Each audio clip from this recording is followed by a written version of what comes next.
여러분 반갑습니다. 오늘은 좀 50명 예배하는 게 조금 이제 한 며칠 지났죠. 주일, 금요일, 수요일 이렇게 되었는데 제 마음에는 오늘은 좀 더 다른 것 같아요. 숫자는 50명이겠죠, 맞겠죠? 그런데 제 마음에는 여기에 500명이 앉아 있는 것 같은 그런 마음이 듭니다. 너무 감사하고 주님께, 그리고 또 우리가 함께 한 영으로 하나님 앞에 이렇게 예배 한다는 게 뭔가 이렇게 회복되어진 것 같은 그런 마음을 제가 받습니다. 여러분 안에 있는 그런 사모함과 그리고 목마름, 예배에 대한 배고픔, 예배에 대한 배고픔은 여러분을 만나주시는 주님에 대한 배고픔이죠. 근데 그 배고픔이 막 진짜 이렇게 아주 극심해서 그 배고픔으로 주님 앞에 예배하는 것 같은 그런 영적인 느낌. 그래서 굉장히 이 예배가 더 간절한 그런 예배로 저는 그렇게 느껴집니다. 여러분 어떠십니까? 여러분도 그러신 줄로 믿습니다. 여러분의 그런 마음이 아마 저에게 느껴진 게 아닌가 이렇게 생각을 합니다. 아마 여러분이 이렇게 335 교제를 하라고 하면 집사님 그동안 어떻게 지내셨어요? 라고 할 때 그냥 간단하게 묻는 인사라면 여러분은 뭐 잘 지냈어요 이렇게 말씀하실 거예요. 물론 여러분 중엔 잘 지내신 분도 계시겠지만 제가 믿기로는 여러분이 생각하는 그 잘 지냈다라는 게 우리가 매번 주중 예배, 주일 예배 빠지지 않고 늘 예배하고 또 소그룹 모임에 가르침을 받고 함께 모여 기도하고 했던 그 정상적인 예배 때처럼 잘 지냈냐, 그때처럼 잘 지냈다는 얘기냐, 결코 그것은 아닐 거라고 저는 생각합니다. 그렇죠, 여러분? 그때처럼 잘 지내지 않으셨죠? 예. 그때처럼 잘 지내셨던 분이 계시면 저에게 오세요. 제가 상을 드릴게요. 예. 그때처럼 잘 지낼 수 있으면 우리가 얼마나 좋겠습니까? 예배가 줄고 모임이 줄고 함께하는 기도가 줄어들면 여러분, 우리 모두는 약해질 수밖에 없어요. 우리가 이번 기회에 이것을 아마 피부로, 몸소 여러분 다 느끼셨을 거예요. 아무리 내가 내 열심으로 기도를 한다고 하고, 아무리 내가 혼자 열심히 묵상을 한다고 하고 예배를 한다고 해도 함께 공동체가 모여서 연합으로 하나님 앞에 예배하고 또 모여서 예배하고 하는 이런 거, 여러분이 셀로 모여서 함께 나누고 또 기도해주고 이런 것들에서 여러분에게 주어지는 영적인 공급함과는 거기엔 절대로 도달할 수 없는 아주 미약한 것들이었을 거예요. 그죠? 겨우 연명하는, 겨우 살아가는 그런 정도의 것이 아니었을까 그렇게 생각을 합니다.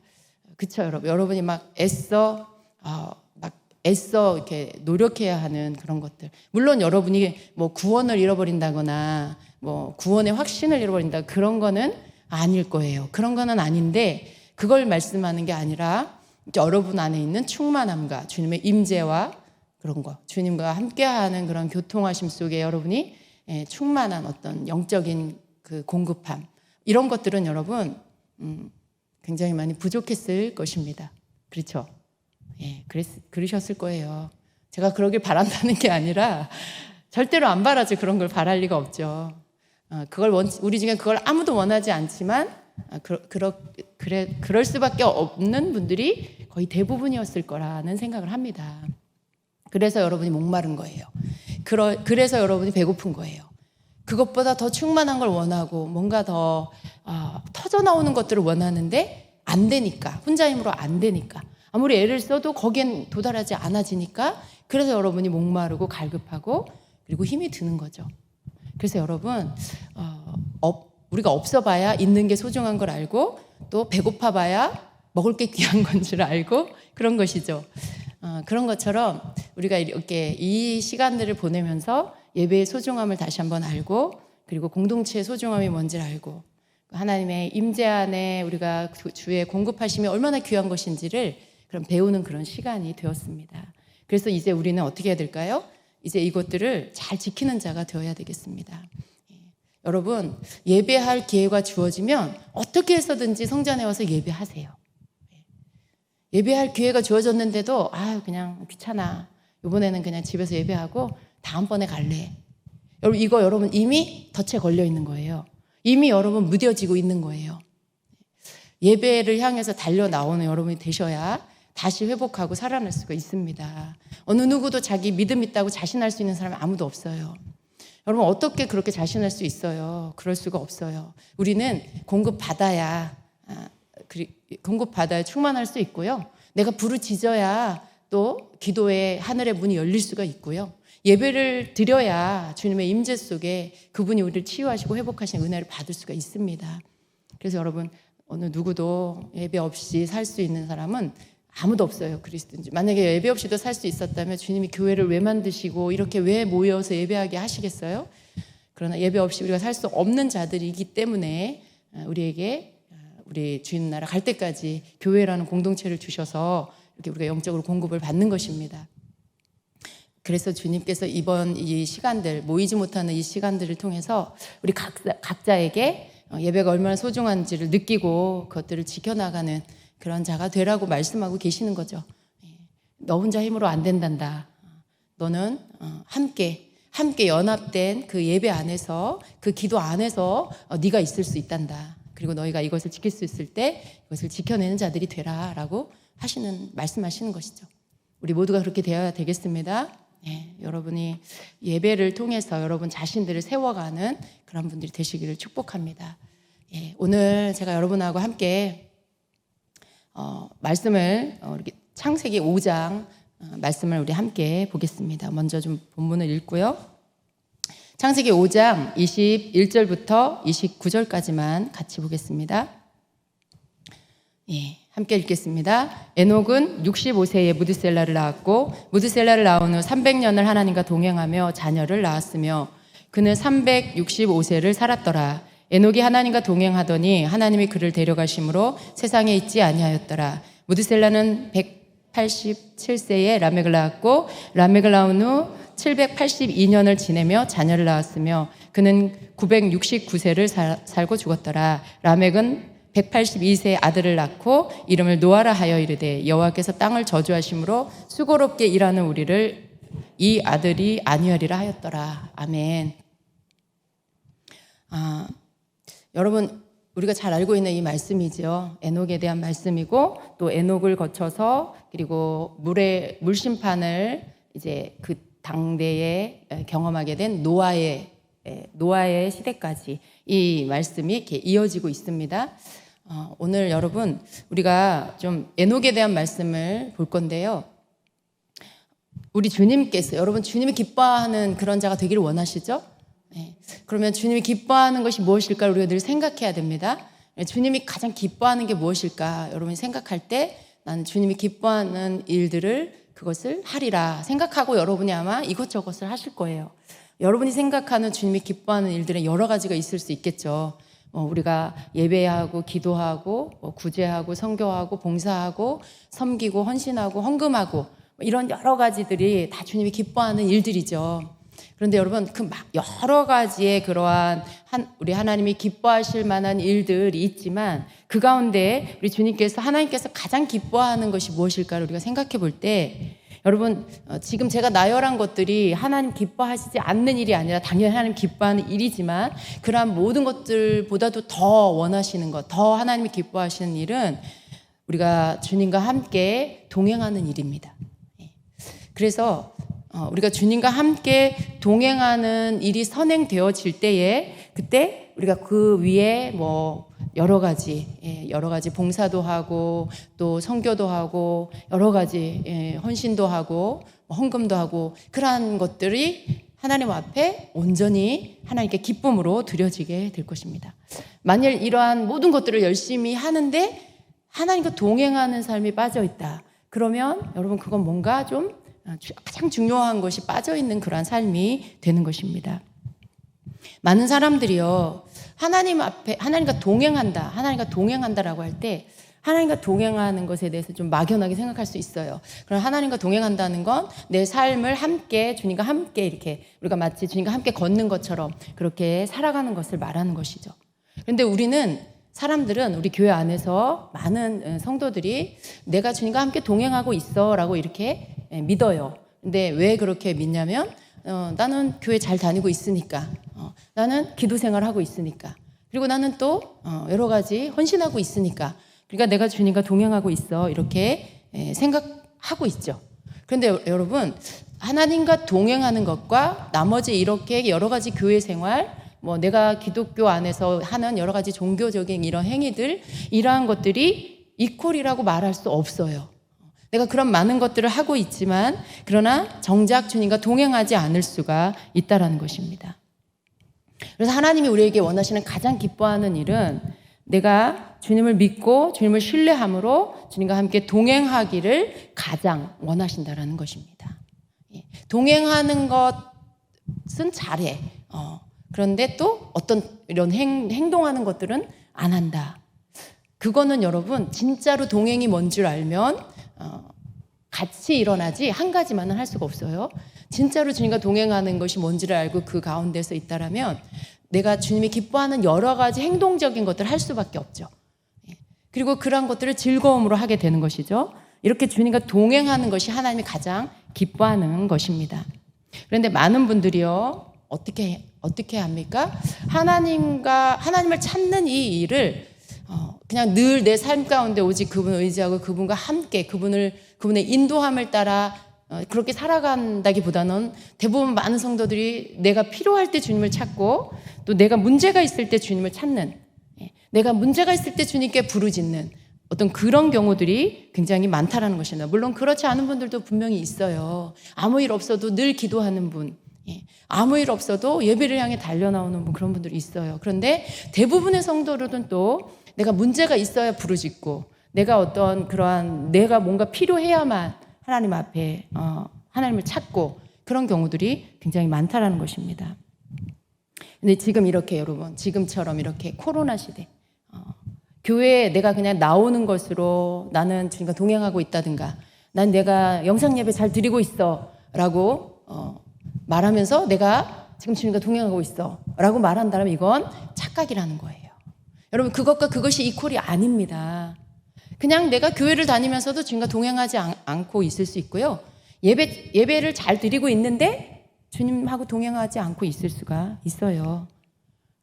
그런데 여러분, 정말로 주님이 원하시는 건 내가 뭔가 그냥 의무적으로 하고 있는 어떤 것이 아니라 정말로 주님과 동행하기를 주님이 원하십니다. 우리가 에녹을 통해서 말세를 살아가는 우리에게 하나님께서 정말 원하시는 것이 하나님과 동행하는 거라는 것을 우리가 다시 한번 배울 필요가 있습니다. 그렇다면 여러분, 우리가 지금 보고 있는 이 에녹은 누구인가를 우리가 같이 좀 보겠습니다. 에녹은 우리 본문의 말씀에 보니까 65세에 그 아들 무드셀라를 낳았다고 말씀하고 있죠. 그런데 무드셀라를 낳고 무드셀라가 죽던 해에 그때가 노아가 600세 되는 해예요. 그런데 그 해에 어떤 일이 일어났어요? 하나님의 심판이 이 땅에 있었습니다. 그러니까 에녹이 무드셀라를 낳고 그리고 나서 말씀에 뭐라고 되어 있냐면 하나님과 동행했다라고 말씀해요. 그리고 몇 년을 동행했냐면 300년을 동행했대요. 300년. 여러분, 300년이라는 시간이 이렇게 감이 잡히나요? 우리는 지금 100년도 잘 못 살잖아요. 근데 우리 인생이 100년을 못 사는데 300년 동안 하나님과 동행했다. 우리가 100년을 산다고 말할 때 우리가 100년을 살 수 있다라면 100년이란 기간을 산다라고 할 때 근데 우리는 어때요? 하나님하고 동행하는 게 몇 년을 할 수 있을까요? 여러분, 지금 얼만큼 주님과 동행하고 계십니까? 100년을 하나님과 동행할 수 있을까요? 자신 있으세요? 100년을 동행한다면 그 사람이 태어나서 죽을 때까지 이렇게 에녹처럼 하나님과 동행했다는 거죠. 그런데 여러분, 그거 너무 어려워요. 우리는 아마 우리 중에 한 1, 2년, 3년 이렇게 하나님과 동행하다가 뭔가가 또 바뀌고 변질되고 뭐 이럴 거예요, 아마. 그렇게 긴 시간을 하나님과 동행한다는 건 우리가 산다라고 해도 300년을 산다라고 해도 절대 쉬운 일이 아니라는 것을 알 수가 있습니다. 여러분, 근데 이렇게 에녹은 무드셀라를 낳고 그리고 나서 그때가 65세인데 그리고 나서 300년을 하나님과 동행하고 365세에 하나님께서 그를 데려가십니다. 그러니까 하나님과 동행한 기간이 무드셀라를 낳고 이후에 주님이 데려갈 때까지 계속 그렇게 살은 거예요. 그런데 이렇게 보면 여러분, 어떻게 에녹이 무드셀라를 낳으면서 무드셀라라는 아들을 얻고 그리고 그 이후로 하나님과 동행할 수 있게 되었을까? 여러분 하나님과 동행하는 거 너무 원하시잖아, 그죠? 예. 하나님과 동행하고 싶어요. 정말 날마다 주님과 동행하는 거 여러분 기도 제목이실 거예요. 예. 그런데 사실 그게 마음처럼 잘 되지 않죠. 근데 어떻게 이 무드셀라는 그렇게 할 수 있었을까? 라는 것들을 우리가 한번 좀 찾아볼 필요가 있어요. 그러니까 이 무드셀라의 삶의 전환점이 언제였냐면 바로 에녹의 삶의 전환점이 언제였냐면 바로 무드셀라를 낳은 그 해인 것이죠. 그러니까 아들을 얻은 후에 어떤 뭔가가 있었기에 갑자기 에녹의 삶이 전환이 되면서 하나님과 이제 동행하는 삶을 살게 되었을까 하는 것이죠. 근데 여러분 우리가 이 힌트를 얻을 수 있어요. 성경에는 막 그렇게 자세하게 나와 있진 않아요. 그런데 무드셀라를 낳은 후에 그가 하나님과 동행했다라는 이 말씀 속에서 그리고 무드셀라가 죽던 해에 이 땅에 심판이 일어났다는 것을 우리가 볼 때에 여러분 에녹은요 예언적인 사람이에요. 하나님의 계시를 받는 사람이었어요. 물론 처음부터 그러진 않았겠지만 에녹은 굉장히 영적으로 주님과 이렇게 교통하고 하늘의 계시를 받는 그런 사람이었죠. 이 말씀 안에는 긴 말씀이 아니지만은요 에녹의 삶 가운데 무드셀라를 낳은 그의 아들을 얻으면서 하나님의 계시가 임했을 거예요. 어떤 계시가요? 무드셀라가 죽는 해에 내가 이 땅을 심판할 것이다. 이거 하나의 사인인 것이죠. 아들이 태어난 것이 하나님의 일하시는 것에 이 땅에 뭔가 하나님의 일을 행하시는 일에 하나의 사인으로 주신 것이죠. 그래서 무드셀라가 죽는 해에 내가 이 땅을 심판할 것이다. 이런 계시를 에녹은 받았을 것 같아요. 예. 성경에 기록되어 있지는 않지만요. 우리가 짐작할 수가 있습니다. 그리고 에녹은 그 이후로 이제 하나님과 동행하는 삶을 살기 시작하는 것입니다. 여러분, 이 땅을 심판한다라는 계시를 여러분이 직접 받으면 어떻게 될까요? 만일 여러분이 에녹과 같이 여러분 아들을 낳았는데 그날 밤 하나님의 계시가 임했어. 내가 이 아들이 죽는 그 해에 내가 이 땅을 다 멸하리라. 여러분이 만약에 그런 아주 선명한 주의 음성을 들었다면 여러분 어떻게 살까요? 그 이전과 전혀 다른 삶을 살지 않을까요? 굉장히 두렵고 떨리는 마음으로 살게 될 것 같아요. 예. 그 음성을 아주 또렷하게 부인할 수 없는 주님의 음성을 들었어. 여러분 그러면 그 사람의 삶이 이전의 삶과 그 이후의 삶이 같을 수가 없겠지요. 뭔가 바로잡는 삶, 하나님 앞에서 심판받지 않으려는 어떤 삶을 살게 될 것입니다. 아마도 에녹이 그랬을 것 같아요. 그래서 에녹은 무드셀라를 낳고 그리고 나서 이제 새로운 삶의 전환이 오고 그리고 이제 하나님과 동행하는 삶을 살기 시작합니다. 사실 에녹이 365년을 살았는데요. 이때 당시에 이 365세라는 나이는 그리 많은 나이가 아니에요. 굉장히 짧은 인생인 거죠. 몇백 년씩 사는 그런 시대였잖아요. 무드셀라가 가장 오래 산 사람이죠. 969년? 거의 1000년이 가까운 시간을 사는 사람. 그러니까 몇 대가 살고 있는 거예요. 몇백 년씩 사니까. 그러니까 무드셀라가 죽는 해가 노아가 600세 되는 해. 근데 그때 홍수 심판이 일어난 것이죠. 이러한 어떤 시대에 사실은 에녹은 이 땅에서 365년을 살고 그리고 주님이 데려가세요. 참 우리가 참 생각할 때 여러분 365라는 이 숫자는 에녹이 이 땅에서 산 그 해 연도예요. 그 기간이에요. 그런데 하나님은 참 재미있으세요. 1년이 365일이잖아요. 근데 에녹이 산 그 연도가 그 기간이 365라는 숫자예요. 하나님께서 뭔가 여기에 암시하는 것들이 있죠. 그러니까 동행하는 삶의 숫자와 365라는 숫자는 같이 연결되어 있어요.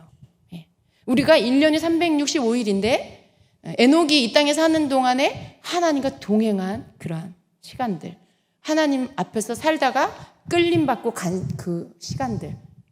여러분, 하나님은 우리에게 에녹을 보면서 너희가 매일매일 1년 365일 나와 동행해야 한다라고 말씀하고 있는 거예요. 매일매일 365일을 너희는 나와 동행해라 라고 말씀하고 있어요. 뭐 여러분이 그렇게 믿거나 말거나 저는 그렇게 믿어요. 그래서 여러분 이렇게 에녹은 그 아들의 계시를 가지고 태어난 그 아들을 통해서 하나님의 심판에 대한 계시를 받고 그리고 그 이후로 그리고 하나님과 동행하는 삶을 살게 되죠. 심판이라는 이 의식을 가지고 사는 사람은요, 다른 삶을 살 수밖에 없습니다. 만일 여러분, 물론 에녹이 무드셀라가 언제 죽을지는 모르지만 그러나 그것은 이미 하나님께서 확정하신 일이고 그리고 그 두려움은 에녹에게서 떠날 수가 없는 그런 일이 된 것이죠.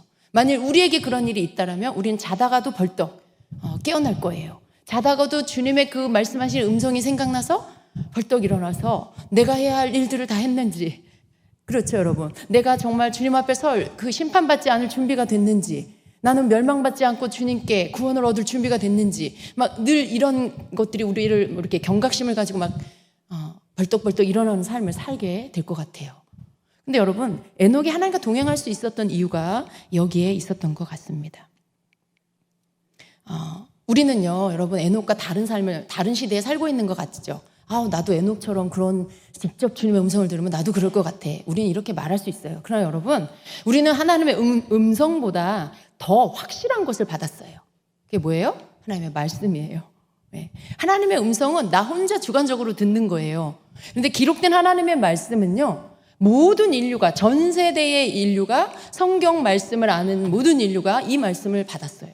알고 있어요. 변하지 않아요. 시대가 바뀌어도 변하지 않아요. 너무나 확실한 말씀. 무슨 말씀이에요? 계시록에 기록된, 그리고 신약 성경 곳곳에 기록된 예수님 다시 오신다는 말씀인 것이죠. 그리고 그 주님은 재림주로 다시 오실 때에 또 구원의 주로 오시지만 심판의 주로 오실 거라는 걸 성경에 기록하고 있어요. 그리고 우리는 또 뭘 알고 있어요? 지금 이 시대는 예수님 다시 오시는 그날이 점점 가까이 오고 있다는 것을 우리는 눈으로 보고 피부로 느끼는 그런 시대에 살고 있습니다. 여러분, 주님의 음성을 내가 이렇게 주관적으로 들은 것보다도 더 확실한 것들을 듣고 살아가는 우리예요.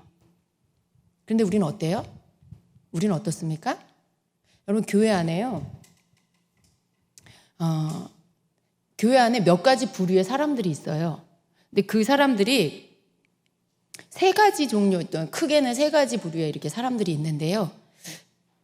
그 사람들의 그 특징이 뭐냐면 자기는 하나님과 동행한다고 생각해요. 그런데 진짜로는 하나님과 동행하지 않고 있는 그런 사람들이에요.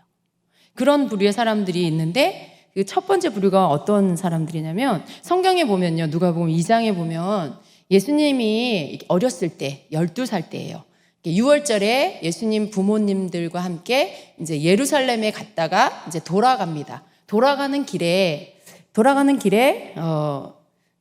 이 부모님들이 한참을 이제 하룻길을 갔는데 예수님 함께 동행하고 있는 줄 알았는데 이렇게 봤더니 예수님 없는 거예요. 예수님 함께 가는 줄 알았는데 예수님 없어요. 그래서 가던 길을 도로 돌아서 왔던 길을 도로 다시 예수님을 찾아서 가게 되죠. 그래서 어디까지 가요? 예루살렘 성전까지 가게 되는 이 말씀이 나옵니다. 우리 좀 함께 읽어보겠습니다. 누가복음 2장 42절 같이 읽습니다. 예수께서 12살 되었을 때에 그들이 이 절기의 관례를 따라 올라갔다가 그날들을 마치고 돌아갈 때에 아이 예수는 예루살렘에 머무셨더라. 그 부모는 이를 알지 못하고 동행 중에 있는 줄로 생각하고 하룻길을 간 후 친족과 아는 자 중에서 찾되 만나지 못하매 찾으면서 예루살렘에 돌아갔더니 사흘 후에 성전에서 만난즉, 여기까지 읽겠습니다. 네. 예루살렘으로 돌아가서 사흘 후에 성전에서 만났다라고 말씀해요. 여러분, 교회 안에 예수님의 부모와 같은 이런 사람들이 있어요. 나는 예수님과 동행한다고 생각하고 열심히 신앙생활해요. 그런데 사실은 예수님을 잃어버린 사람. 예수님이 없는데 예수님이 있다고, 옆에 있다고 생각하고 동행하고 있다고 생각하고 살고 있는 그런 사람들이 있습니다. 근데 어느 순간 예수님을 잃어버린 거죠. 그런데 그 예수님이 잃어버린 것조차도 알지 못하고 그냥 살아가고 있는 그런 교회 안에 그런 사람들이 있다라는 것입니다. 이게 자기의 착각 속에 살고 있는 것이죠. 예수님을 잃어버렸고, 근데 어디에서 잃어버렸는지도 모르고 시간이 한참 지난 다음에 그제서야 알게 된 이러한 상황들. 그러한 일들은 왜 일어날까요, 여러분? 어떤 게으름 때문에, 어떤 나태함 때문에 혹은 내가 세상 일로 너무 바쁘고 분주해서 그래서 그렇게 뭔가 예수님 잃어버렸는데도 알지 못하고 있을 수 있어요. 혹은 내가 죄 가운데 살면서도 예수님이 여전히 나와 함께 계실 것이라고 착각하고 살아갈 수가 있습니다.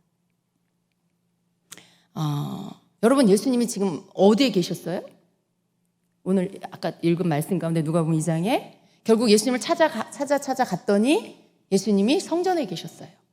예수님이 뭐라고 하시냐면 29절에 예수께서 이르시되 어찌하여 나를 찾으셨나이까 내가 내 아버지 집에 있어야 될 줄을 알지 못하셨나이까 이렇게 말씀해요. 여러분 이것은 어떤 그냥 사건이지만요, 이 말씀 속에서 우리가 알 수 있는 것은 우리는 예수님을 잃어버리면 성전에 와서 찾아야 된다는 거예요. 여러분이 세상 일로 바쁘고 게으름과 나태함 때문에 뭔가 이렇게 느슨해져서 예수님을 어느 순간 잃어버렸고 혹은 죄 가운데 있어서 예수님을 잃어버렸다면 어떻게 예수님을 찾아야 돼요? 성전으로 와서 예수님을 찾아야 돼요. 뭐 예수님이 성전에만 계신가요? 물론 아니에요. 예수님은, 우리 주님은 모든 만물 가운데 계세요. 그런데 여러분, 내가 예수님을 잃어버렸을 때에는요, 내가 예수님을 잃어버렸을 때에는 내가 있는 그 자리에서 예수님 찾기가 어려워요. 게으름이나 혹은 죄 때문에 내가 있는 자리에서 잃어버렸다. 근데 그 자리에서 어떻게 예수님을 찾을 수가 있어요? 내가 뭔가 나의 이 환경을 바꾸고 그리고 성전을 향해서 달려나와서 예수님을 찾는, 우리 주님을 찾는 뭔가 내 행동이 있어야 돼요. 예수님을 찾기 위해서 마치 그 술람미 여인이 신랑을 찾아서 막 나간 것처럼 여러분 그렇게 어떤 액션이 나에게 있어야 한다는 것이죠.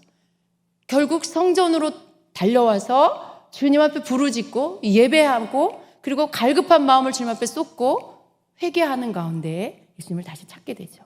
예수님 말씀처럼 내가 내 아버지 집에 있어야 될 줄을 알지 못하셨나이까.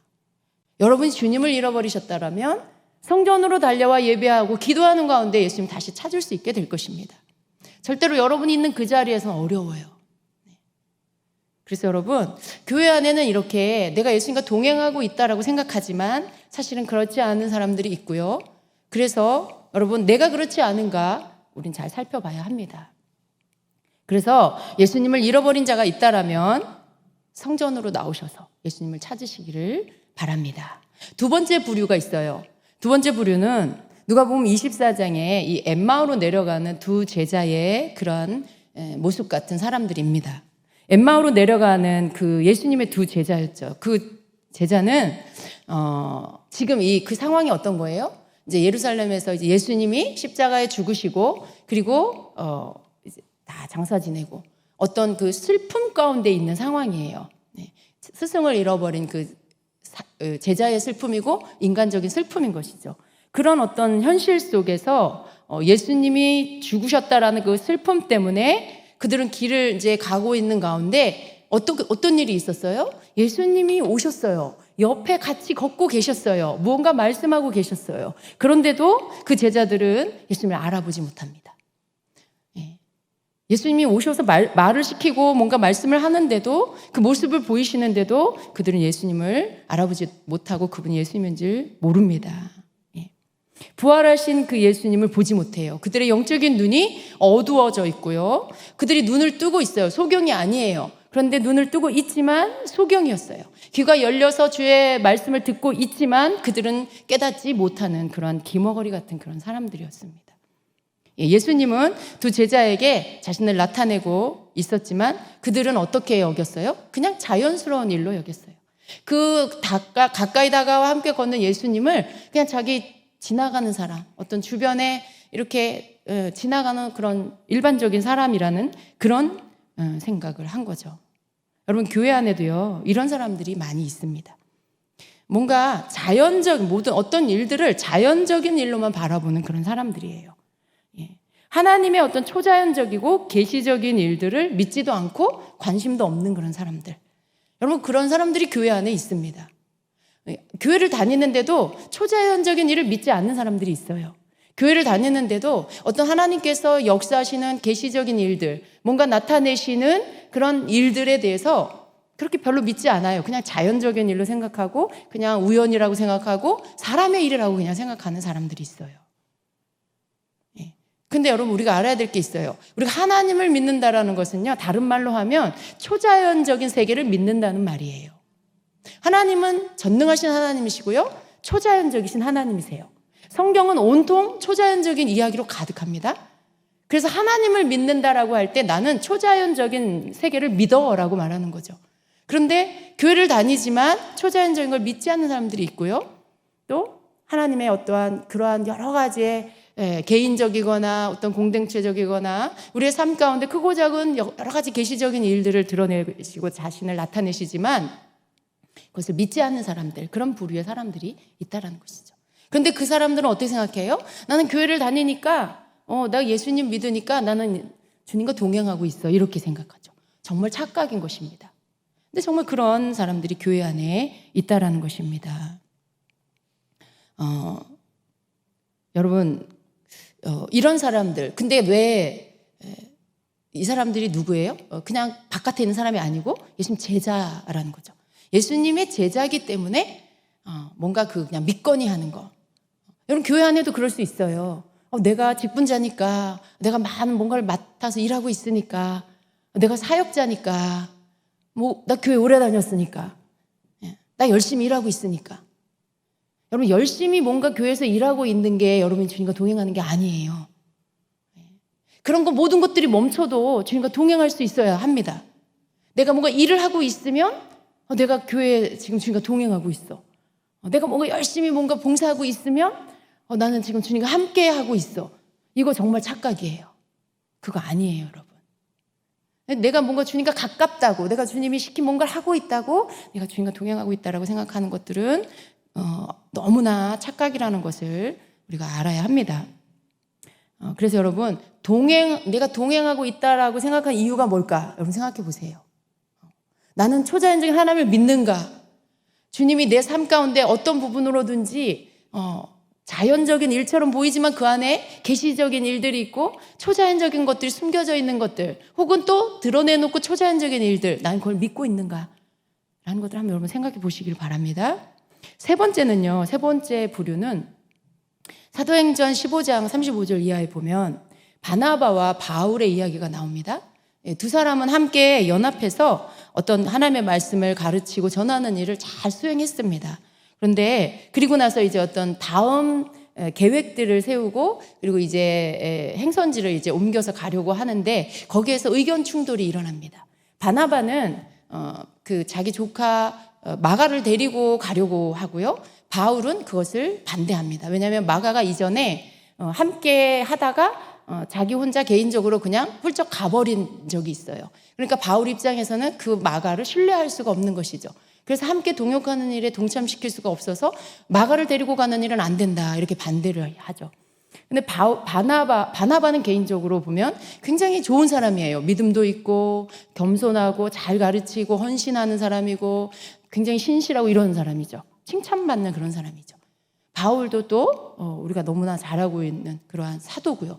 그런데 이 두 사람이요 심하게 다퉜다라고 말씀하고 있어요. 근데 그 싸운 이유가 딴 게 아니라 마가를 데리고 가자, 안 된다, 마가는 데리고 갈 수 없다, 뭐 이거 가지고 막 심하게 다투고, 그리고 결국은 어떻게 되냐면 한 사람도 양보하지 않고 그냥 각자 자기 생각과 주장으로 막 다투다가 결국 갈라서 버려요. 그래서 바나바는 마가를 데리고 구브로로 가버리고 바울은 바울을 자기 길로 갑니다. 그래서 이렇게 갈라져 버리고요. 그 이후에 바나바의 이야기는 안 나와요, 성경에. 그러니까 하나님이 이제 그 바울의 행적 안에서 주님이 어떤 일들을 행하신 것들을 나타내 주십니다. 물론 뭐 바울이 옳고 바나바가 틀렸어 이렇게 말할 수는 없어요. 그런데 이 두 사람의 이 일 속에서 볼 수 있는 게 뭐냐면요. 여러분, 내 생각을 주장하는 거, 난 이렇게 해야 돼 라고 말하는 거, 여러분 이런 거 교회 안에 굉장히 많이 있을 수 있어요. 내 생각은 이래, 이게 옳아, 이렇게 해야 돼, 이렇게 하는 거. 이러한 일들이 끝까지 막 고집하는 것들이 있잖아요. 그리고 개인적으로는 또 어떤 거예요? 내가 하나님께 묻지도 않고 내가 하나님의 뜻을 구하지도 않고 내가 원하는 뜻을 내가 가지고는 하나님 앞에 그것을 주장하고 그것들을 해버리는 것. 여러분, 이러한 것들은 굉장히 주님과 동행하는 일에 방해가 됩니다.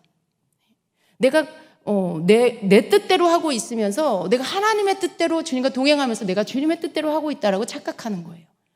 내가 내 뜻대로 내가 원하는 것들을 다 정해놓고는 그리고 그것대로 내가 마음대로 하면서 그러면서 나는 주님과 동행하는 사람이라고 착각할 수 있어요. 그리고 또 어떤 거예요?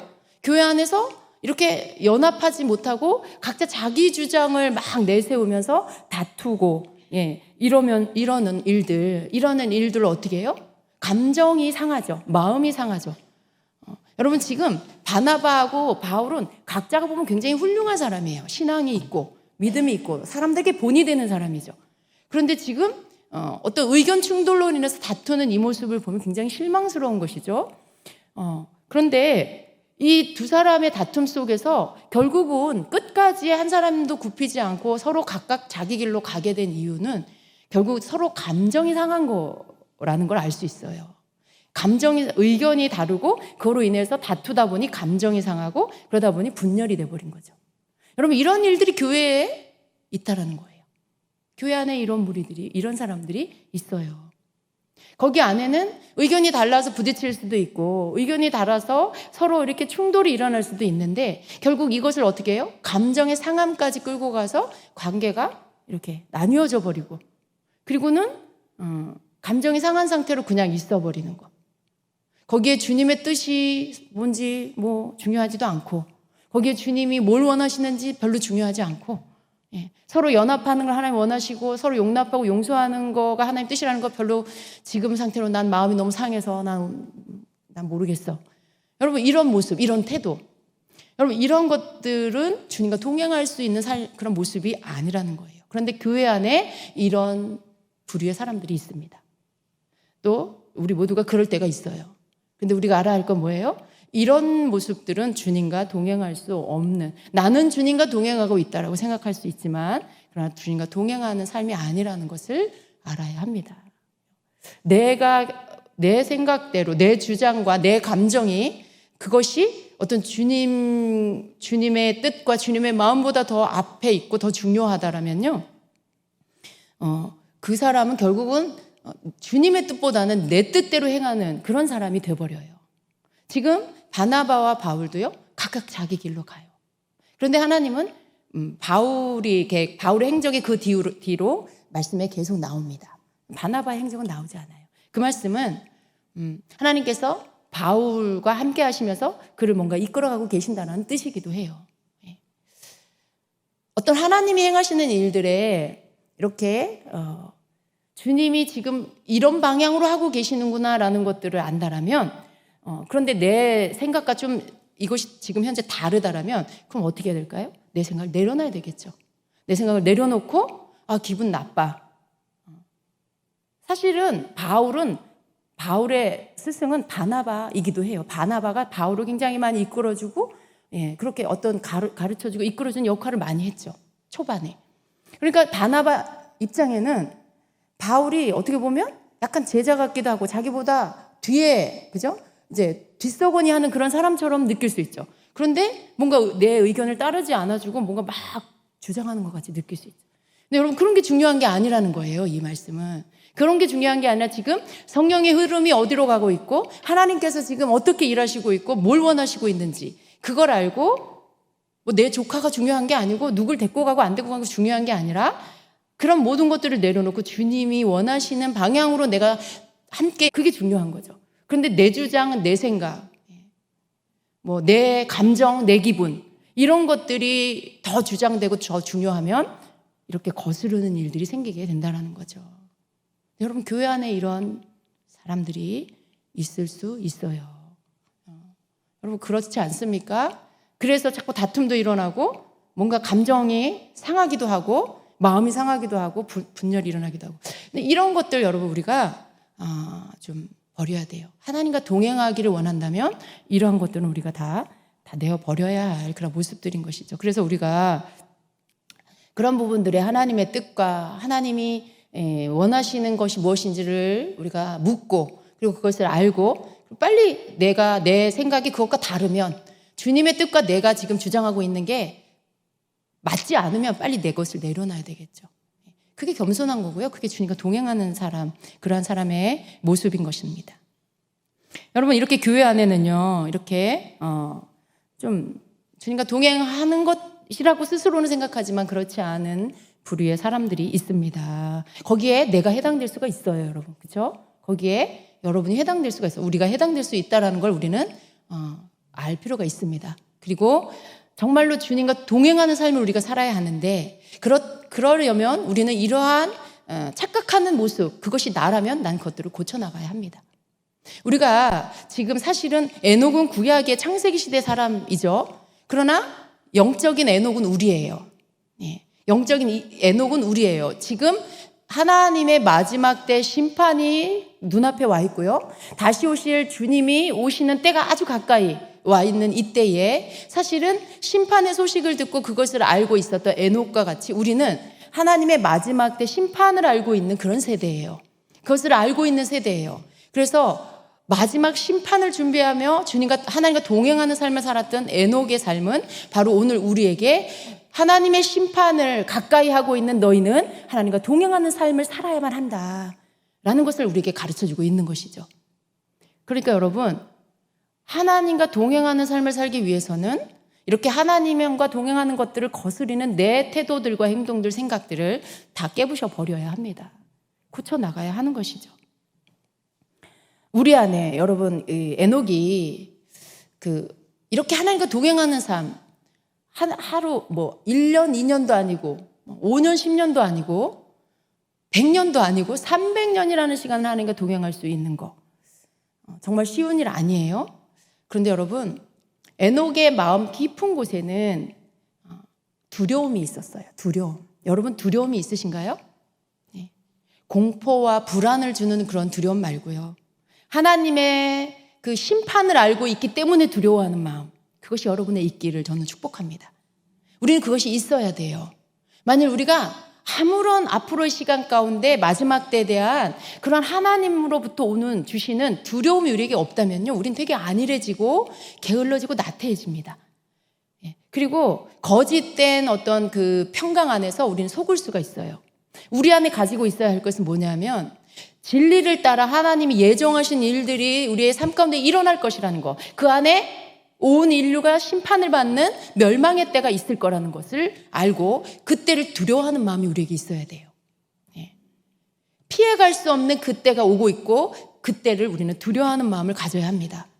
여러분 두려움이 없다라면요, 사람은 긴 시간 동안 그렇게 하나님과 동행할 수가 없어요. 다 어떻게 돼요? 다 변질돼요. 처음엔 감정으로 주님과 동행할 수 있어요. 주님을 사랑하고 구원의 감격에 감사해서 하나님과 동행할 수 있어요. 그러나 긴 시간을 그렇게 하나님과 동행한다는 건요, 내 감정만 가지고 되는 게 아니에요. 나의 의지가 거기에 동원돼야 돼요. 내 의지를 가지고 하나님과 동행하는 일에 내가 열심을 내야 되는 것이죠. 감정은 식어지게 돼 있죠. 좋아하고 기뻐하고 열정이 있고 막 뜨거웠는데 그게 식어져 버리면 어떻게 해요? 내 행동도 멈춰버릴 수 있어요. 그러나 오랜 시간 몇백 년을 주님과 동행한 이 에녹의 삶 안은 에녹은 단지 감정으로만 주님과 동행한 게 아니라 자기 의지를 들여서 하나님과 동행했다는 걸 우리가 알 수가 있죠. 우리의 의지를 들여서 하나님과 동행해야 합니다. 의지를 드리는 건 뭐예요? 바울이 나를 쳐서 하나님께 복종시킨다라고 했을 때 왜 쳐요? 내가 말을 안 들으니까 하기 싫어하고 귀찮아하고 편한 게 좋고 놀고 싶고 그런 나를 쳐서 하나님 앞에 가져다 놓는 거, 내 의지를 가져다 하나님 앞에 드리는 거, 이게 바로 쳐서 복종시킨다는 것 안에 내 의지를 가지고 행한다라는 그 말이 그 안에 들어있죠. 여러분 우리가 하나님과 동행한다는 것 안에는 내 의지를 동원해서 그렇게 해야 할 필요가 있다라는 말이 그 안에 들어있기도 합니다. 그리고요 여러분 우리는 사람은요 다 변질되게 돼 있어요. 여러분 5년 전에 여러분 똑같습니까? 지금이랑? 우리는 점점 물론 더 나아져요. 어떤 면에서 우리가 성장해요. 그러나 또 어떤 면에서는 어때요? 우리의 순수함과 열정과 뭐 이런 것들은 시간이 지나면 어때요? 좀씩 변하고, 변질되기도 하고, 또 굉장히 순수했었는데 이제는 때가 묻어 있고 뭐 그런 거. 주님 앞에서도 막 주님밖에 몰랐는데 이제는 좀 뭐 안다고 이렇게 좀 그런 거. 그게 사람의 모습이죠, 여러분. 인생의 모습이에요. 거기에 어느 누구도 예외는 없는 것 같아요. 변질되게 돼 있다는 거죠. 근데 에녹은 어때요? 변질되질 않았어요. 하나님을 향한 그의 마음이, 하나님과 동행하는 그의 열심이, 그의 어떤 그 순수함과 그의 중심이 변질이 되지 않았다는 거. 우리가 여기에 초점을 좀 맞출 필요가 있어요. 변질되지 않을 수 있는 그 이유, 그리고 그 열정과 의지가 식어지지 않을 수 있었던 그 이유. 여러분, 이것은 단지 그냥 뭔가 좋아서 할 수 있는 것, 그거 가지고는 안 된다는 거죠. 그 비밀은요, 바로 이 에녹 안에는 심판에 대한, 하나님에 대한 두려움. 하나님은 크신 분이고, 하나님은 창조주이시고, 하나님은 구원의 하나님이시지만 또 심판의 하나님이시고, 그것이 내 아들의 세대에 올 것이고, 여러분, 이걸 알고 있을 때 에녹 안에는 두려움이 있었던 거예요. 두렵기 때문에 나를 쳐서 내 의지를 하나님께 드리고, 귀찮고 또 뭔가 좀 나태하고 풀어질 수도 있지만 나를 쳐서 주님과 동행하는 일에 또 열심을 내고, 그렇게 할 수 있었다는 것이죠. 우리도 마찬가지죠. 여러분, 우리가 하나님과 동행하고는 쉽지만 마음은 얼만큼이에요? 하늘 땅만큼. 하나님과 동행하고 싶은 마음이 하늘 땅만큼이야. 근데 행동은 안 돼. 이거 갖고 안 돼요. 근데 또 어떤 분은 또 열심히, 행동은 또 열심히인 분들이 있어요. 열심히 뭔가 행함으로는 하는데 마음은 없어. 의무감, 그냥 뭔가 그냥 습관에 따라 그냥 마음은 식어졌는데 뭔가는 하고 있어. 이런 사람. 이런 건 안 된다는 것이죠, 여러분. 그러니까 이게 하나님 앞에 마음을 또 드리면서 내가 끝까지 의지를 가지고 끝까지 오랜 시간 동안 주님 오실 때까지 주님과 동행할 수 있는 내가 되려면 내 안에 하나님의 심판을 믿으셔야 돼요. 안 믿는 사람이 많아요. 여러분, 사실은 교회 안에 이걸 믿지 않는 성도들이 너무 많아요. 그래? 뭐 때 되면 그렇겠지. 혹은 뭐 내 세대에 그런 일이 일어나겠어? 이런 것들. 아직도 멀었어. 주님 오시려면 아직도 멀었어. 이런 것. 그러니까 말하자면 믿지 않는 거라는 거죠. 믿지 않는 거죠. 나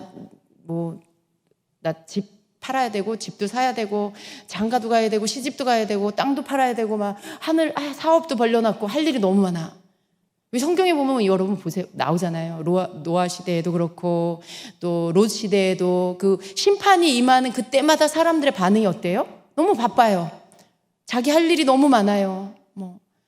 소도 팔아야 되고, 집도 사야 되고, 집도 팔아야 되고, 시집장가 가야 되고, 나는 그런 거 할 일이 많아서 안 돼. 막 이렇게 하는 것들. 그게 여러분, 하나님의 심판보다, 어떤 그러한 하나님이 하시는 일보다 이 땅의 일들이 나에게 너무 중요한 거, 내가 하고 있는 일들에 내가 너무 많이 그 무게중심을 두고 있는 거, 그런 게 오늘날의 사람들하고 너무 닮아 있지 않습니까? 하나님의 심판이 가까이 올 때는 사람들의 반응이 그렇다는 거예요. 그래서 심판의 소식을 전해줘도 잘 믿지 않고, 지금이겠어 그때가, 이런 거, 그런 반응들을 하게 된다는 거죠. 결국은 믿지 않게 되기 때문에 교회 안에 있어도 하나님과 동행하지 못하게 되는 그런 일들이 있게 된다는 거죠. 에녹을 통해서 하나님 우리에게 말씀하시는 것은요, 에녹의 삶을 통해서 심판을 믿는 자가 돼야 되고, 심판이 있다는 걸 두려워하는 자가 돼야 되고, 그리고 하나님과 동행하기를 끝까지 놓지 않고 포기하지 않고 힘쓰는 그런 자가 되어야 한다는 것을 우리에게 말씀하고 있는 것입니다. 여러분 어떠십니까? 가정에서 예배하고 지금도 가정에서 예배하시는 분들, 또 가정에서 오랫동안 예배하다 나오신 분들, 여러분 되게 어떻게 보면 좀 좋으실 것 같아요. 제가 좀 이렇게 보니까 그렇잖아요. 선착순 50명이다. 그러니까 어떤 날 몸이 좀 찌뿌투하고 좀 귀찮아. 그러면 나는 오늘은 그냥 집에서 예배드려. 말은 어떻게 해요? 다른 성도한테 양보도 해줘야 되고. 근데 여러분 정말 주님 앞에서 여러분 마음 보시기를 바랍니다. 내가 예배를 선택할 수 있어. 가고 싶으면 가고, 집에서 하고 싶으면 집에서 하고. 그런데 항상 변명은 있고 합리화는 있어. 여러분, 주님은 속일 수가 없어요. 여러분은 어떤 말로 여러분 자신을 합리화하고 계시는지 모르지만요, 하나님은 여러분 중심을 꿰뚫어 보고 계세요. 핑계대고 있는 건지, 정말 사모하는데 가고 싶은데 못 가는 건지, 순위에 밀려서 하나님 다 알고 계세요. 속지 마세요, 여러분. 뭔가 핑계거리가 있어서 여러분이 좀 몸이 편안해진 거, 내가 그러고 싶어서 그런 게 아니고요, 지금 교회를 갈 수가 없어요. 물론 그런 분도 계시겠지만요, 여러분 이런 생활이 이게 계속 길어지다 보면 어떻게 돼요? 그냥 좀 집에서 편하게 예배하는 게 너무 좋아. 안 씻어도 되고 뭐 그냥 앉아서 예배하고, 그런다고 뭐 내가 안 가는 게 아니라 어쩔 수 없어서 안 가니까, 이것도 예배니까 난 예배 드린 거잖아, 이렇게 할 수 있고. 여러분, 여러분 자신에게 스스로 속지 마시기를 바랍니다. 하나님은요, 여러분 그런 거에 여러분에게 속지 않으세요. 하나님은 여러분 꿰뚫어 보신다는 걸 아셔야 돼요. 우리를 꿰뚫어 보신다고요. 우리의 중심이 어떤지를 보고 계세요. 네가 정말 예배를 가고 싶은데 안 가는 거라고? 난 정말 가고 싶은데 딴 사람 때문에 양보하는 거라고? 주님이 여러분에게 다시 물으실 거예요. 정말 어떤 마음으로 예배하시는지 스스로 점검할 필요가 있습니다. 여러분 스스로에게 속지 마시기를 바랍니다. 늘 해왔던 거예요, 여러분. 특별한 거 아니에요. 이게 우리의 신앙이에요. 예배하는 게 신앙이고요, 기도하는 게 우리의 신앙이고, 성전을 향해 달려오는 게 우리의 신앙이에요. 이게 우리의 영적 호흡이라고요. 영으로서 우리가 살기 위해서 하지 않으면 안 되는 것들이라고요. 그런데 뭔가 이 제재가 들어와서 내가 선택한 게 아니라 어쩔 수 없이 되어진 이 상황 가운데 어느새 내가 몸이 편해지고 모든 것들이 느슨해지니까 하나님 앞에 나와서 예배하는 거에 대한 변명이 생기고, 내 선택이 생기고, 안 가도 뭐 이게 뭐 내가 가기 싫어서 안 가는 게 아니라 갈 수가 없는 거잖아, 이런 거. 여러분, 그런 여러분 자신을 허용하기 시작하면 여러분 마음 무뎌지기 시작하고요, 하나님과 관계 멀어지기 시작해요. 은혜 받는 거에 대해서 여러분 무감각해지고요, 여러분 점점 그냥 자연적인 사람이 돼요. 초자연적인 것에서 멀어지고 자연적인 사람이 된다고요. 여러분 그렇게 되는 거 원하십니까? 절대 아니죠. 다시 깨어 일어나셔야 돼요. 예. 여러분, 예배는 내가 그냥 선택해서 가고 싶으면 가고 말고 싶으면 마는 게 아니에요. 예. 어떤 분은요, 하나님 앞에 예배하고 하나님 앞에 하나님의 것 11조 드리고 하나님의 예배 가운데 드려지는 이 예물을 그것을 또 선택해요. 뭐 내가 현장에 나와서 예배 드리면 드리고 집에서 예배 드리면 안 드려도 되고. 누가 그렇게 정해줬어요? 11조는 교회에 나올 때는 드려도 되지만 성전에 안 나오면 안 드려도 되고. 누가 그렇게 정해주셨어요? 우리가 예배하는 거 하나님께 당연해요. 예배 가운데 들어있는 하나님 앞에 드려지는 나 자신, 그리고 하나님 앞에 드려지는 예물, 하나님의 것을 하나님께 드리는 11조. 이건 예배가 집에서 드리든 교회에서 드리든 이건 그냥 하나님 앞에 우리가 늘 했던 것처럼 하나님의 것이에요. 왜 그게 선택이에요? 여러분, 우리는 그런 것들을 선택하는 게 아니에요. 내 기준에 결정해서 하는 게 아니에요. 그런 부분들에 여러분 스스로 속지 마시기를 바랍니다. 하나님 앞에서 늘 한결같이 늘 예배가 있었던 때처럼, 그렇게 여러분이 어쩔 수 없어서 정말 순위에 의해서 밀려서 교회에 나오지 못하는 때에도 여러분이 여전히 성전에 나와서 예배하는 것처럼, 그리고 미리 기도하세요. 하나님, 이번 주에 성전 가서 예배할 수 있게 해주세요. 정말로 사모한다라면 여러분 그 갈급함이 있으셔야 돼요. 그런 여러분이 되셔야 돼요. 어떻게 지켜가겠어요, 우리가? 내가 의지를 갖고 열심을 내도 긴 시간 에녹처럼 하나님과 동행하기가 어려운데, 제재가 들어오고 선택을 해야 하고, 그러한 상황 속에서 내가 이 핑계 저 핑계, 여러분 자신은 속일 수 있을지 몰라도 하나님은 속일 수가 없어요. 우리는 하나님 앞에서 예배를, 하나님 앞에 해야 될 것들을, 내 중심을 언제나 변질시키지 말고 또 놓쳐버리지 말고 하나님 앞에 하나님의 것을, 내 시간을, 내 중심을, 내 물질을, 내 모든 감사를 하나님의 것을 하나님 앞에 드리는 그러한 진정한 예배자로 계속 자기 자신을 지켜가야 합니다. 타협하지 마시고 여러분이 스스로 뭔가를 선택하면서 스스로 합리화시키지 마시고 예배를 사수하는 여러분 되시기를 축복합니다. 하나님과 동행하는 것들을 사수하는 여러분 되시기를 예수님의 이름으로 축복합니다. 아멘.